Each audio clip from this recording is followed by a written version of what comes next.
இந்த பொரியை வச்சு நம்ம எப்படி கட்லெட் செய்யலான்றத பற்றி பார்க்கலாம். அதுக்கு வந்து நான் 2 கப் அளவுக்கு பொரி எடுத்திருக்கேன். அது முங்குற அளவுக்கு தண்ணி ஊற்றிக்குங்க. ஒரு 10 நிமிஷம் போல் நல்லா ஊறட்டும். அந்த பொரி நல்லா ஊறி வரட்டும். 10 நிமிஷம் ஆயிடுச்சு. இப்போ ஊறிடுச்சு. அதை எடுத்து ஒரு பவுலில் போட்டுக்குங்க.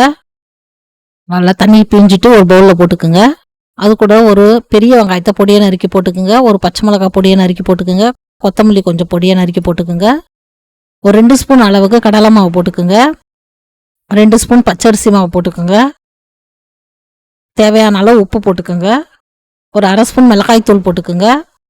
1/2 ஸ்பூன் கரம் மசாலா போட்டுக்குங்க. போட்டு எல்லாத்தையும் நம்ம பிசைஞ்சிக்கலாம்.